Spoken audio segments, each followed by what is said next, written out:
Okay, hi everyone, and welcome.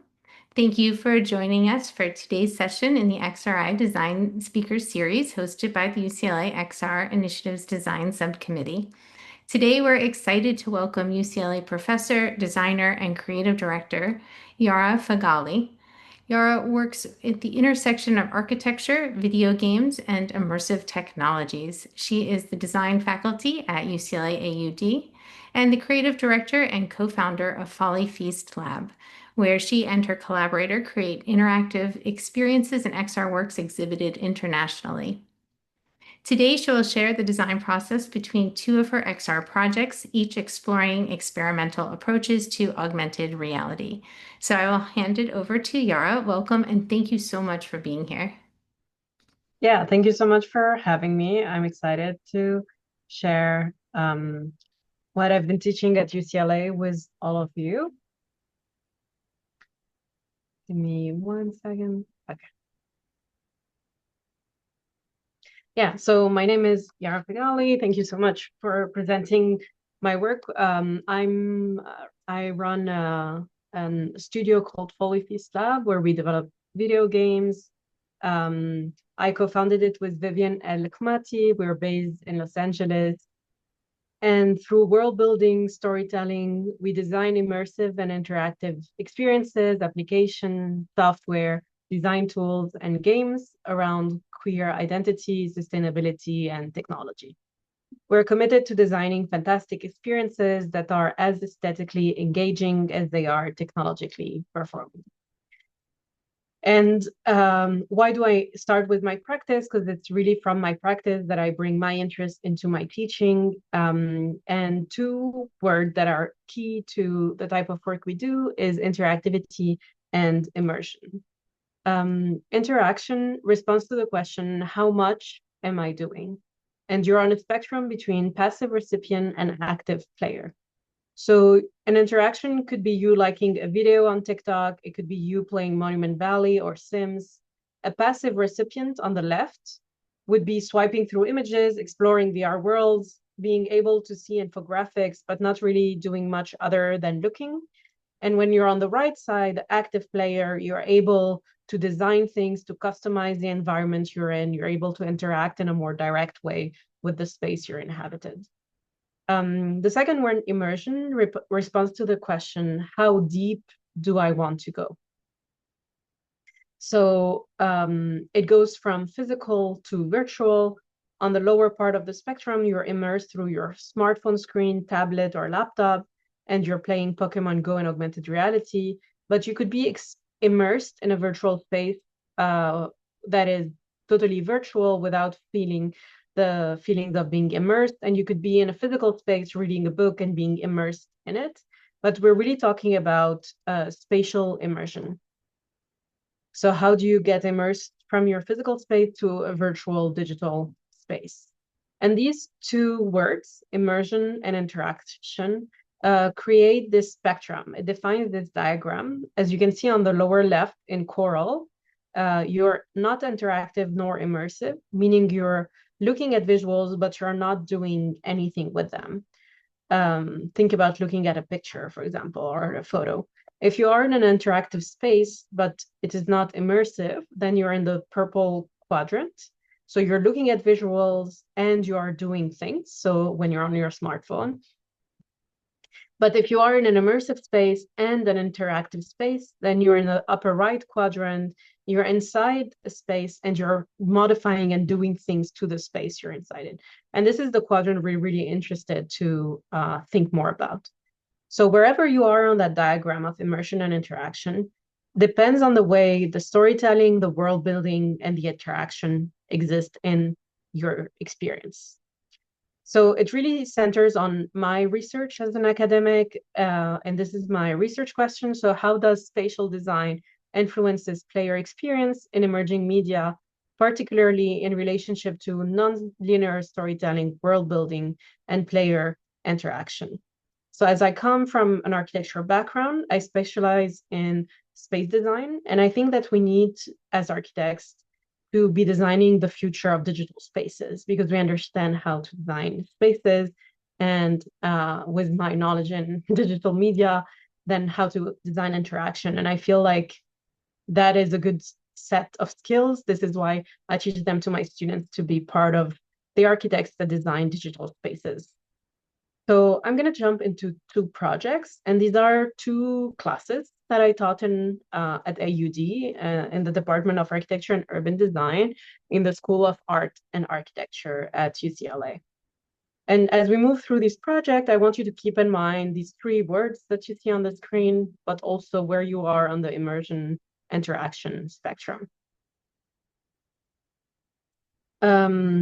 And as designers, we don't simply tell stories, but we design words and sculpt spaces, as Henry Jenkins reminds us when he connects gameplay and environmental design. So previously on an XRI panel, I presented virtual herbaria, which is a project from my practice that I took into my teaching, and how I use extended reality tools to teach students how to create immersive and interactive space. But today we're going to look at a project I taught in the spring of 2024. It's called the Axonometric Query, and it's an augmented reality 3D platformer with 8 levels. A platformer is like if you've played Mario that is saving the princess, right? And you run vertically, horizontally across the screen, that's a platformer. But this is a proposal for a 3-dimensional platformer. It's a part of a class called the Technology Seminar. And as architect, because I teach in an architecture school, we are great at spatial puzzles. So we use projective geometry to translate our ideas into drawings. It isn't just about drawings. We create digital models that we then slice through to generate drawings and even build physical scale models by putting them together, these digital slices of our physical world. So this seminar and what you can see on the screen now is the result from the students. It's 2 different models, and you're seeing on each quadrant a side of each model. So there's a model on the upper side that has 4 corners, and on the lower side that has 4 corners. So this seminar dived deeper into what it means to make models and drawings. So it challenges our relationship as architects with models and drawings. What if these models are just more than just representation? And what you're seeing on the screen are GIFs representing the virtual layer of the augmented reality on top of the physical models. So you can see little characters walking around and getting up the stairs. And the goal of the game is to cross each level from the bottom to the top or the top to the level to the bottom while you go around this physical model. So the seminar is on a quest to reveal the playful potential of architecture. We explore a cutting-edge approach to phygital puzzle game. Phygital is a mix between digital and physical. Imagine crafting a game that seamlessly blends digital and physical models of architecture section. So by playing and designing, we develop a fresh perspective on architecture, fueled by our exploration and discovery. And it makes me think of Michael Nietzsche's saying when he talks about how players narrate their journey through gameplay. So on one side, we develop the spatiality of the 3D model, but also the gameplay, what will make you go through, what are the game mechanics that get you through that 3D model, that AR game. And the bigger question, I think, is why games? Because I think games allow architects to experiment with software and tools in a playful manner. This playful relationship unlocks creative problem solving and lets us push the boundaries of dynamic environment and environment design. So this seminar was their chance to students to rediscover the joy of exploration in architecture and to transform their physical model into interactive phygital models that they could present by overlaying the digital lens. So we used a tablet and we pointed the tablet towards the model, and the result is what you can see now on the screen. So basically we design in the first assignment the physical model, and then we design their digital twins, the digital model, and then we added game mechanics and gameplay, which is sugar and spice, to result in that phygital game. So the axonometric query investigates the axonometric section drawing through the design of a playful puzzle game. This class invites students to dive into a large-scale physical model making while simultaneously getting hands-on with a powerful Unity game engine tool. They will design architectural section that will then be augmented in digital, unlocking a phygital world. So the final game will be played digitally with a unique twist. By strategically placing your physical model in front of a digital camera, you'll create a seamless phygital environment. And I'll show you a video of what that means. But what we really focused on in that class was world building, how to design a space and a world that makes sense with a character and the character journey and the different challenges that they will face along that journey. And by starting with the physical model design, so each group of students took a different approach to it, how you would move through that axonometric drawing, and then the digital model, which is the twin plus the twin of that model plus the game mechanics interaction. So they learn about new software with 3D modeling with Blender, and then we jump into Unity, which is a game engine, where they learn how to create basically an AR application, an AR game where they get to play each level. So I would love to show you a video, which I think will make things clearer. So you can see the models. If you look to the first row, you can see that the models, each corner is one next to the other if you rotate it. And if you look closely to each of these, you're going to see a little character that is trying to either go from down to up or from the upper level to below.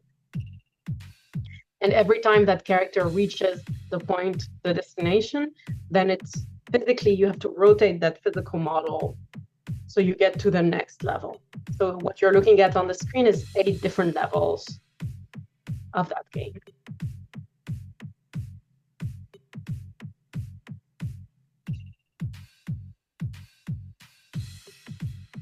So these models are about 3 feet by 3 feet, like 3 cubic feet. You'll see it in a second when we switch to a recording of our final review. You had the joystick, so you had to move around. This is Jamin Warren trying to move around the model. So you can see the scale of the physical model, and then you can see on the screen, the students is guiding you how to win their level. So you have to go through that tunnel. It gives you this shortcut. And then when you go through there, you achieve that level, and then you physically rotate the model at an angle, and then you do level number 2. Yeah, so these are architectural students, so they develop concept and idea for their 3D spaces, and then we overlay the game mechanics and gamify the experience of these 3D model. And once you win the 8 levels, you've won the game. So you do 4 levels on one model, and then you move to the other model and you play the next 4 levels.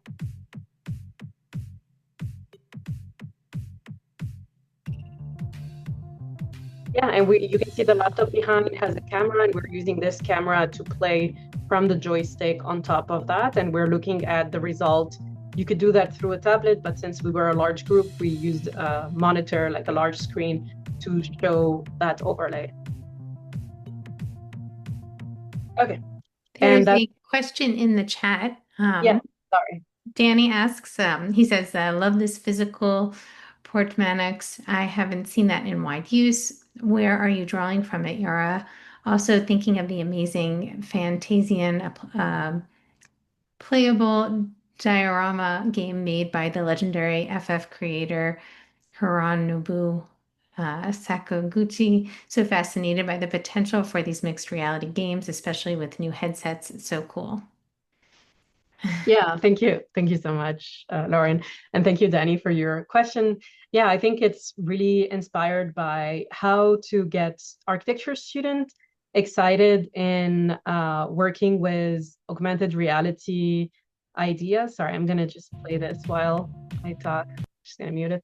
So how to get architecture students that produce this type of models every quarter, this is what they know how to do, this is what we teach them to do to design spaces, and how can we make the presentation of their work more exciting by adding a narrative, a story that they're telling through their spaces by overlaying that digital lens. So I think it's an AR game, but it's very specific because it only works on that specific model that they develop. So I think, yeah, a lot of your references are very cool as usual, Danny. And yeah, it could be with the new headsets that can do augmented reality. I think is a good idea that they could also be using this instead of the camera and the screen. But I have to remind you that these are students that have no prior knowledge in Unity or in any XR, anything. So it's also during that seminar, once a week, you have to get them to a place where they start to understand these tools and these methodologies. And they did a fantastic work. I think it was plenty of fun, and these models look gorgeous, and the game was successful and fun to play. And as you know, when developing video games, it has to be challenging, but not too challenging that you want to give up, and not too easy that you don't want to play it. But yeah, thank you for your question. I hope I answered everything. So I'm going to jump to the second project that I wanted to discuss today. And the second project is called Santa Monica. It's a choose your own adventure video game. This was done in the context of a studio. A studio is 12 hours a week. So it's more time, smaller group. So it's 12 students for 12 hours a week. And we developed this video game together. Santa Monica is a choose your own adventure video game where we study the micro-urban narrative through understanding design as a participatory process. So this is an advanced production class, and depending on the decision each player takes, the whole block gets redesigned. So we were really thinking about Jane McGonigal in Reality is Broken, where she argues that you can treat game space as a testing ground for social change, so a safe zone to practice skills and mindset that have positive impact outside of the game. So we believe that with video game, we could solve real world problems by getting students to think about this urban block in Santa Monica on 16th Street and Euclid Street, where we would redesign that urban block depending on the vote of the players in the game. I'm going to explain a bit more. So these are, we looked at different things. What you see on the screen is my syllabus. So this is the pages where I discuss narrative and how we're going to look at different ways of doing narrative through Scott McCloud and through Richard Maguire, how he represents different temporality in the same scene. So how do we use these techniques to represent the different possibilities in a choose your own adventure type of game? And for people who are not familiar with choose your own adventure, you probably had these books when you were younger if you haven't played them as a video game, but it's a book. When you read the first page, it says, Danny wrote a comment and Yara read the comment, but will she answer or will she continue presenting? And and then it says, if you want Yara to answer, you go to page 5. If you want Yara to continue present, you go to page 10. So it's a way for the audience or the readers to decide how they want the story to go. So you have more agency as an audience to become a player in the video game. Yeah, so this is what we were thinking about. And since depending on your answer, there's different results, this is the type of aesthetics we were thinking about when Richard Maguire in here uses these different blocks to show different temporality of the same physical space. We also looked at Perec, we looked at 3D photogrammetry, and this is our site. So it's an urban block with different regulation. And we were wondering what is possible in that site. And we're looking at the Olympics coming to Los Angeles and how different parts of LA are going to have to change completely to adapt to the high volume of people, of athletes that are coming to watch the Olympics in LA. Yeah, so these are some pictures of the site. And the first assignment was based on branching narratives. So we were looking into narratives and we were trying to understand how we can create various multiple possibilities from the same start. This is what a branching narrative is. Any choose your own adventure video game or book has the branching narrative. And we're looking at precedents from architecture history. So this is Super Studio in 71, doing comic strips and explaining a story, 12 cautionary tales for Christmas. But we're also looking at architects like Bernard Tschumi. I have to keep reminding you that we're within an architecture school, so it's a way of convincing our students to jump into these new media. And after the branching narrative exercise, we jump into assignment 2, where we start to think about a digital twin to every proposal the students are doing. So they choose different part of that big block, and every part they choose, they develop a project for it. We have a total of, I think, 30 projects, and then they have to do them in 3D, and we have to use AR, a bit like the first project I showed you, to overlay it on top of our physical model. And we also looked at Celia Price, the game theory of game, with the play-centric concept idea. And then we jump into assignment 3, where we finally build that video game. Again, knowing that I'm teaching them again, Blender skills, Unity, game engine that they also are new to, and trying to understand how they can bring their knowledge and skills in image making into these new formats. So we were looking at some precedents like Greece from Nomada Studio. And yeah, this is part of the syllabus, so the software, hardware that they will be using. Okay, so we designed collectively. That was also the challenge. This was one video game for the whole class, and they were all designing these different narratives within it. So we designed it collectively by simultaneously playing an interactive game, by piecing together a plan, a physical scale model, and an 8-bit game.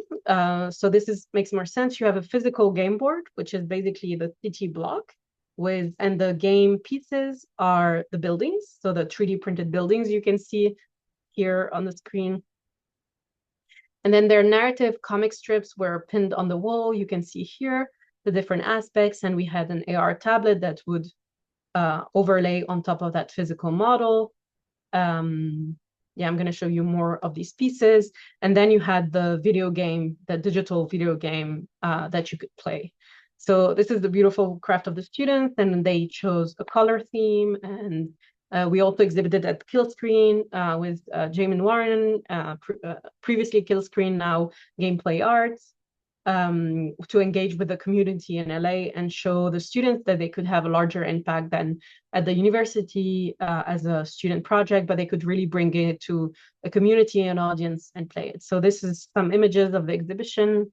You can see what you see on the wall is what we considered mini maps as a video game. And every time you take a decision, you get a piece of paper that you have to glue on the wall. So these 3 images you see here, they're actually the same. They start the same, but someone has played 3 versions of that video game, and every time, depending on what they chose as a result, these are the urban configuration. Yeah, so I'll show you in a bit a video which will make more sense, and we will play it together. But I just want to show you the back of the house. So this is the branching narrative. We have 16 ending with a 17th ending, which is a game over. You fail the game. But you start with who are you? So you pick who you are as a player, and then depending on your answer, you end up in 16, 17 possible different places. And these are the metrics and the gameplay, larger system design that are behind it. So it looks a lot of Excel sheet and game points. But this is the logic behind the video game of how you mark point, how you get community engagement, and all of that. And this is what you see on the right is the initial urban block. If you live in Santa Monica, you probably know this. You have walked next to that. This is some example of the comic strip visual that they've shown with a different tagged timeline. And these are a real screenshot from the game. I will show you the video in a bit, but what you see here is the video game playing, and what you see here is the map. So this is the map that's hung on the wall, where depending on the result, you have to go and put the pins on the right image, on the right architectural plan. And the one below is a 3D physical model. So it's the huge game board with the game pieces that are the building. So as I play the game, make sure to look also to the left so you can see what is happening in real time other than the physical game. So this is why I think it fits in XRI, because it's an extended reality in the sense that it's a video game, it's an AR piece, it's a game board, and it's a map that are all developing at the same time. So when you play that, you play these four things together. Okay, let me show you a video before we jump into trying it in real time together.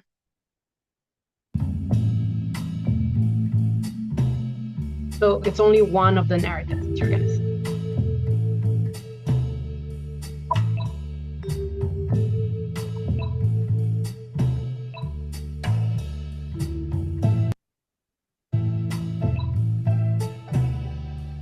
So it asks you a question, gives you facts, and you can see the map and the game board having new elements added to them. And when you look at the video game, you can see the 3D rendering, the walkthrough that students have worked. And the 8-bit aesthetic is something that students were really interested in. So you can see on the left, the map being put and the game board being animated with what you see in the digital video game.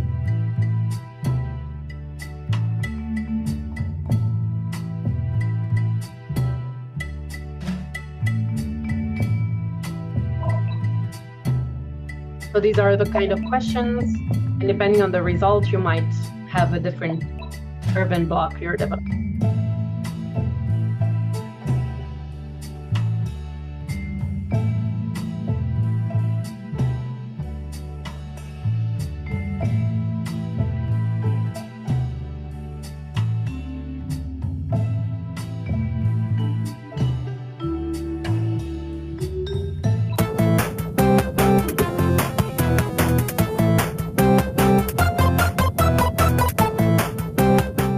When you win, it takes you around the block and it shows you the new proposal you did as an urban designer, depending on the choices you had.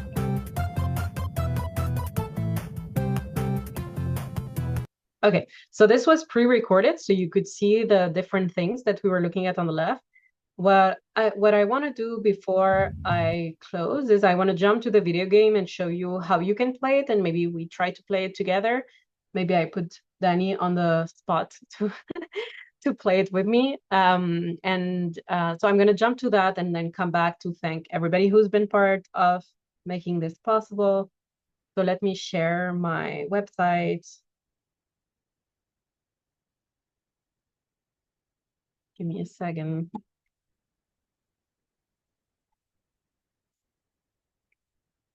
I'm also going to copy the link in case you want to see it on your own screen.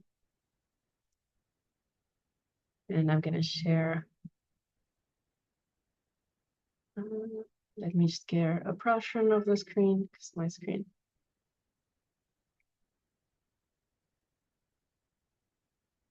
Okay, so when you open the website, you have to give it a few minutes to load. But then here you can click next. It starts with who are you? Sorry, I muted my page. Let me unmute. A resident of the block, an environmental activist, a student representative of at Santa Monica College, a CEO of Capital Development Corp, or a Santa Monica City Council member. If someone wants to unmute and choose the result.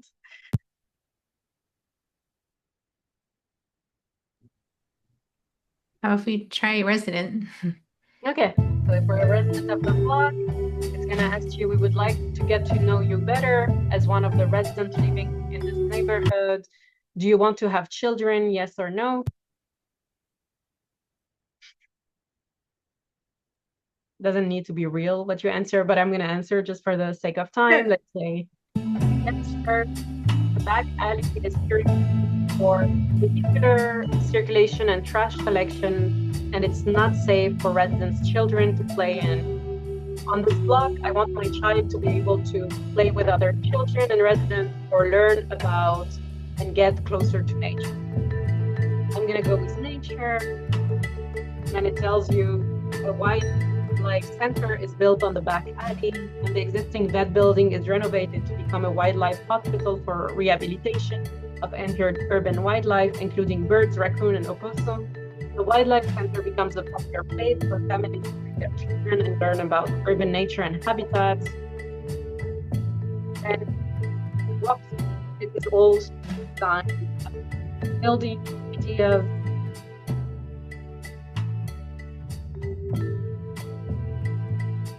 And the game development, of course, is done by Lab. So it takes you through a walkthrough of your choice. So it shows you what you've done to the urban block so far. And then it continues. More family with children decide to move to the block. The block community decides to build a recreational facility. I would want a place where my children can exercise and let off, a place for my children to learn to swim, a place for my children can play with other kids. I saw Francesca wanted the water park, so we're gonna go with a swim. As a parent, I would like a therapeutical space with the community, a space for me to relax while my children are supervised, a place for me to have fun with my children. And then it says a water park is built on the block and becomes a very popular space for family outings and play dates. And then you get a tour of it.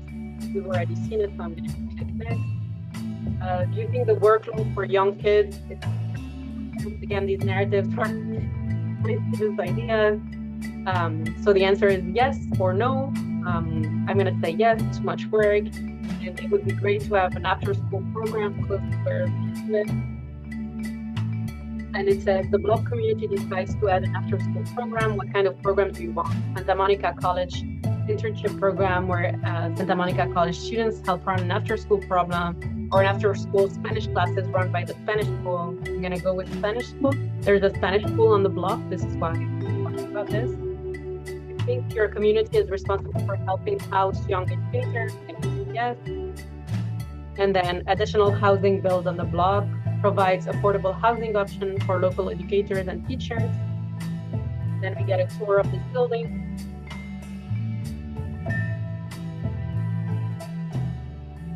So that was in the assignment where they were designing the building. And as we're walking through these buildings in the back, you can see the result of your previous in the video game.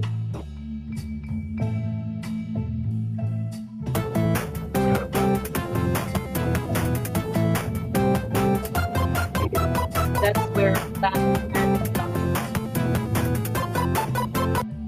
yeah, and if you replay it, you can play it over and over again until you try all the narratives out there.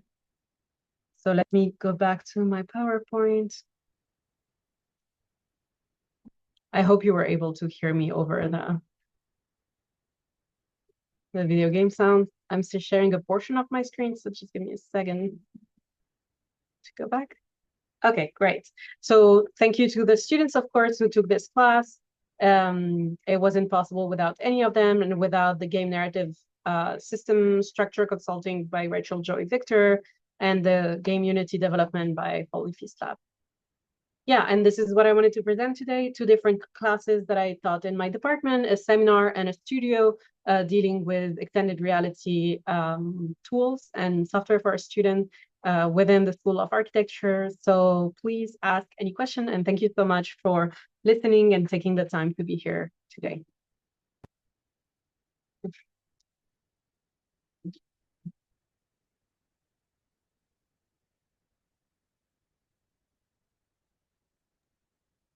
Yes, Angie, you raised your hand.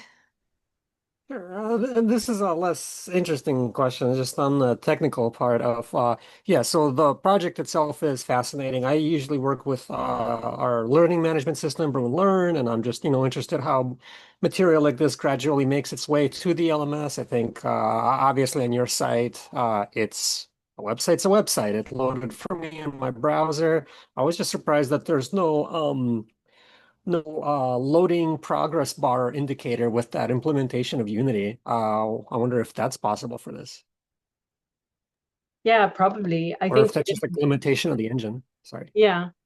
So we built it for web and we stored it on a server and then connected to the website, but we didn't really work on like an interface for it to be seen. As you know, these websites, they get done really last minute when you're about to present final and you want people to have access to it online. But I think it would be great to work on the UI that would give you access to it online, have a progress bar and so on. Yeah, thank you very Okay, yeah, I was just wondering because the rest of the AI looks intuitive and it's all there. It was just the blank screen at the very beginning, and then the rest of it is awesome. Anyway, yeah, thank you for sharing. Sorry, boring question, but the project's fascinating and looks Yeah, no, amazing. you're So right. I always think that the black screen at the start is annoying because it's loading and it's a lot of video and trying to reach the servers and so on. But when we played the game and when we exhibited it, it was with the actual video game, so we didn't use the web. This is just for mm, me to be able to present it and play it in real time, and for you to, yeah, be able to play it when mm, I'm not talking. But thank you so much for your cool. Yeah. question. Mm. I think Lisa had raised her hand next. Great. Thank you, Lauren. And thank you, Yara, for sharing this with us. Um, I'm thinking of it from a pedagogical perspective. Your students were Mark 1, so they were in their third year of the Mark 1 degree. Third year. Okay. And I can imagine they just loved the process, the so on. What do you think are the most transferable skills or knowledges that they took from this to theoretically their potential architecture career? Yeah, thank you so much for your question, Lisa. I think that's always what I think about when I teach video games and XR in architecture. Like, how can I give skills to my students that will be useful outside of their studies? I think in the first one, with the AR overlay over model, I teach them also how to do projection mapping on models. I think a lot of time when they present models to client or you work in an office, it takes less time to project an image digitally and to be able to work on it and see the results, or to use AR to see something before you build it, like physically build it in a model. I think also these tools could be used when you do a site visit to imagine, like we all know the use of Amazon when you're trying a chair inside your apartment with their AR lens. So I think these are ways that could be used when they go into practice. For the video game, I think it was really a way, like when you do a public project as an architect, you have to go and talk to the community that is in the city. And I feel like a way to engage the community that is not you present the work and you get reaction, but a way for it to be interactive and to get feedback, because all of these games you can get feedback. How many people answered this? How many people answered that? So I think it gives you an idea of what your community wants, and it makes it playful to be in a conversation with architecture that doesn't feel so such a different like distance between the audience and the architect. They can understand because they're asked questions that relate not to would you like it to be concrete or wood, but do you want a community center, or what is important to you? So I thought in that way these tools could be used within the context of architecture profession. But architecture, as you know, is a wide discipline of design in general. And we have a lot of our students who go to video game, who go to film design, to set design. And I feel like these skills are very useful because they start by learning how to 3D model with low poly, like very technically correct 3D modeling. And I feel like these are skills that would be useful in any digital designer, career. So that's my hope. Okay, thanks for that response. Thank you. Yeah, thank you for your question. And Danny also has a question. Yeah. Yara, this was so great. Oh my God, thank you for sharing the new work. I'm like, I've talked to you a lot about how much I love the virtual herbaria, but I haven't seen these new projects. So I've got a bunch of questions. But I think the one that maybe would be most collectively useful is thinking about adapting video game genres for pedagogy. So, like on one hand, of course, like so I'm thinking mostly of the final piece that you were discussing, like that you outlined the history of the choose your own adventure. But I was also like, I think there's three genres here. Like, there's the choose your own adventure, but it also feels, it's like it's like a sim. Like it felt like a kind of sim game where you're like managing this neighborhood. So, I mean, there's like models, everything from like whatever, like Water Park Tycoon, I was thinking about a lot, to The Sims. But I was also thinking about this like emergent genre of the like the cozy city builder. So I don't know if you've seen this game Townscaper, which is like my favorite, but these kinds of like soothing, relaxing, aesthetically pleasing, lo-fi aesthetic video games. And so which I know the students are really into, and it also produces this kind of like calm state. So I was thinking like, oh, that like cozy game paired with what's typically a very stressful city management sim gives like a really different perspective of what it might be like to build city blocks. So, anyways, this is a whole roundabout way of asking like, how do you design around using, I guess, like video game genres as like, or were you trying to like use different aspects of those game genres to, yeah, approach city blocks differently that you wouldn't have been able to do without that type of play? Yeah, thank you so much, Danny, as always, for your question and engagement. Yeah, a lot of our students, when they come, they say, I want to do architecture because I play Sims or I play Townscape or I play a lot of these games where you have to manage a city. And I think this is why the audio inspired the students because it's this really like mellow, chill vibe that you want to keep playing. And I always wondered, I started with virtual herbaria, which was a lot more XR, how to get digital spaces, how to be immersed in spaces. And then I realized that interaction is a very strong tool for immersion. And I wanted to bring these new technologies to our students who are doing architecture that basically, a lot of them come with a pre-understanding that architecture is a building and video game has nothing to do with it. But I think that, yeah, there's a lot of inspiration from simulation game, from like building towns and cities, and from choose your own adventure. But I think it's mostly trying to open our students' eyes to the future of or what they could do as architects in the world when they use video games, and of course pedagogically. I think students have so much fun. Like the students, the studio that I teach using video game always the studios where I'm telling students, could you please stop working?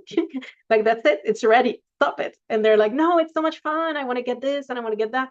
And there's an engagement with playfulness that you get in pedagogy that is very different than where and they have the same, I think they still end up with the same core objective and the same learning.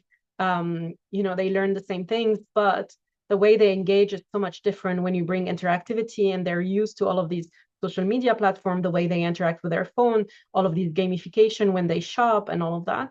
So I feel like this language is very familiar to them and it's very easy for them to engage and they're so excited to build video game as architects. So yeah, it's a bit of all of that. It's a bit like how when you ask people, do you play video games? They're like, no. And then you're like, have you played Sudoku? They're like, oh yeah, every day. And you're like, that's a video game. Or like crosswords or, there's all of these gamification that people are so smart to use even when you do Duolingo to learn language. There's all of these gamification and it's a very strong tool for learning.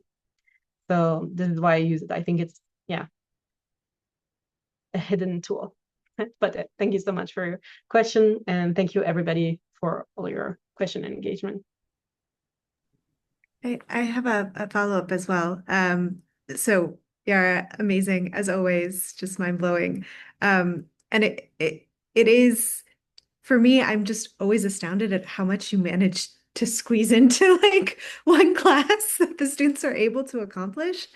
And so I wanted to ask a little bit about, you used a compound term early on, physical combined with, I'm forgetting what the second half. Physical combined with digital, phygital. Phygital. I love that. I'm wondering about the kind of physical side, because the models that they built, particularly in the first example, well, actually in both examples, those models were they 3D printed, and is that part of the kind of process that you go through? So they're learning how to build in Blender, build for printing, that kind of sound engineering so that it comes out in a physical piece, but then also translates into the digital. And so they're having to think back and forth in that way. And was wondering if you could talk a little bit more about that process and how you teach it.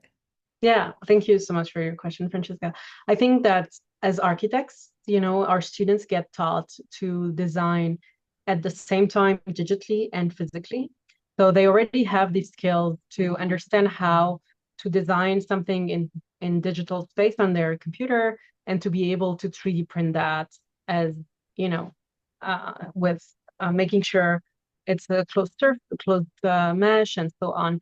So I think like that skill is something they already have, like working with the physical and the digital at the same time. What they don't have is that usually they're digital twins of each other and they don't merge really, right? Like one is the result of the other one or the other way around. And I do teach them a different software to model in, which I think is more used in the design industry versus architecture industry. But I think the skill and the aha moment really comes when you overlay these two and they realize that they have everything they need to overlay. They just need the game engine to make it into an interactive video game. But the fact that they are able to move between physical design and digital design is something we teach them in our core studio classes, which I also teach, but I didn't show today. But it's much more, traditional architectural design, like how do you develop plans and how do you translate them in three-dimensionality? What does it mean? What height? What does it mean to design the interior space? What does it mean to design the building and so on?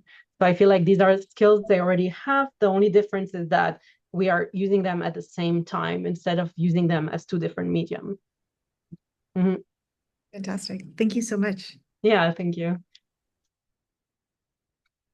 And yeah, the reason why students do a lot, I think, is because they're excited. The gamification kind of, it makes them happy and they like working on it. And I, of course, am very efficient in teaching the software and I help a lot with the development of the game engine on the back end. So that helps a lot, but they always put so much work and effort and I appreciate a lot all of the students that have been in my classes. So it's been plenty of fun. So they're designing those things from scratch and then printing them out and all of that's happening, like none of that's prefabricated. It's all. Yeah, exactly. So that seminar had a lot of students. So I ended up grouping them in groups of 8. Every group was 3 to 4 students and their whole design is from scratch. The idea and the 3D prints, it's a mix of 3D prints and laser cutting and CNCing. It's a mix of material and tools that our department produces. And then they put that together and then we do the digital version and then I help them with Unity how to overlay that. And they figure out how to do, fire, particles, and fun stuff along the way. And yeah, it results in that. Yeah. Amazing. Can I follow on this as well, Yara, if I can ask another Sure. question? I'm just thinking about like, I don't know, your like your aesthetics are so beautiful and like singular and distinctive. And I think, one of the things that falls out, I think, in a lot of digital humanities spaces where we teach game design or 3D modeling or so on is like a question of like aesthetics and design and just how dramatically different the experience is. I was thinking about just like lo-fi in particular. It's like lo-fi, like it has like an affect, right? Like it produces a kind of like emotional atmosphere for the production of work, like which is very different than, I don't know, you think about people working in a wood shop and listening to industrial, or Yeah. I don't know, like a literary scholars, like you think about them listening to like classical, like Bach while they're reading their Shakespeare poems and like lo-fi, it's like a very specific, has like I think a very specific relationship to our students and their emotional economies, but also like I don't know, I'm curious about like mood as a kind of like not a principle of architecture necessarily, but like a principle of like how to do like the poet like the making of architecture and yeah, how you're thinking about creating those kind of affective spaces and aesthetic spaces, highly designed aesthetic spaces for your students to work in. Yeah, no, great question. I think that really is a me problem. Like I was fascinated, like I started my first architecture degree was in my first and second architecture degree were in art schools. And I was really fascinated. All my theses were about aesthetics, like, Rococo aesthetics. And what does it mean like to have an exaggerating amount of aesthetics? How do you create mood? How do you create ambience through aesthetics. And so I really love that. I studied a lot in depth. And I think that I also give classes about how to design aesthetic, how to design color palette, how to make sure that things look, quite nice, and how to look at subgenre of aesthetics that are contemporary and how we can learn from that. And the same goes for the music. So I think we do classes around that. But I'm extremely interested in aesthetics. So as a designer, I'm very specific about the aesthetics that the class is going to take. And I, present to my students different references that I think they will be interested in. And then we decide picking together. So for example, the 8-bit aesthetic was something that the students were really into. I wasn't not that much into it, but I was like, if they're into it, we're just going to do it.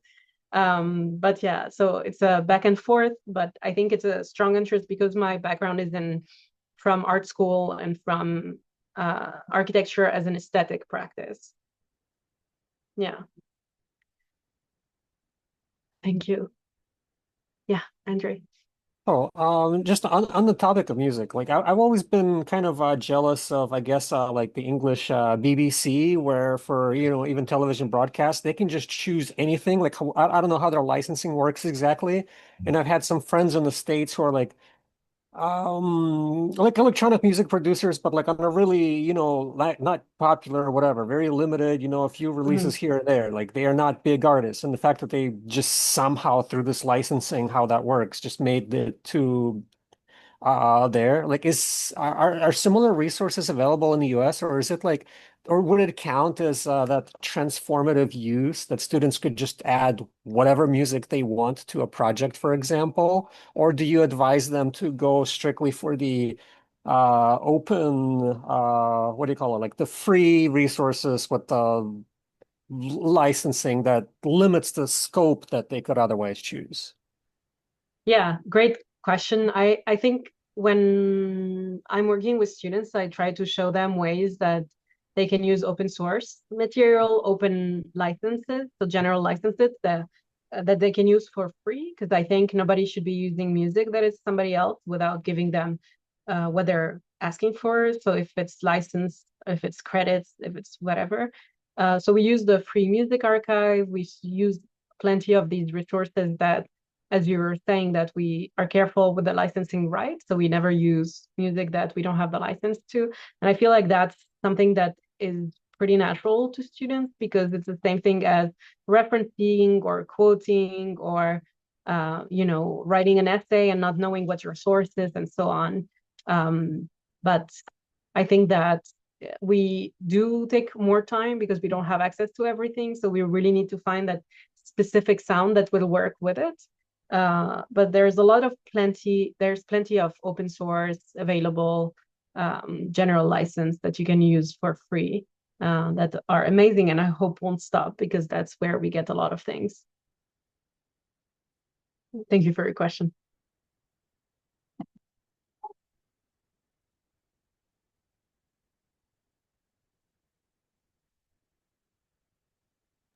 Okay. Well, thank you so much for speaking today. This was really inspiring. I really enjoyed seeing your work and what you're teaching in your classes. It was really interesting. Thank you. Yeah, thank you so much for this opportunity. Always happy to present the classes. I always have more classes to present, so always happy to discuss and present. Thank you so much for your time, and yeah, talk soon. Great. Thank you. Thank you. Bye-bye. Bye. Yeah.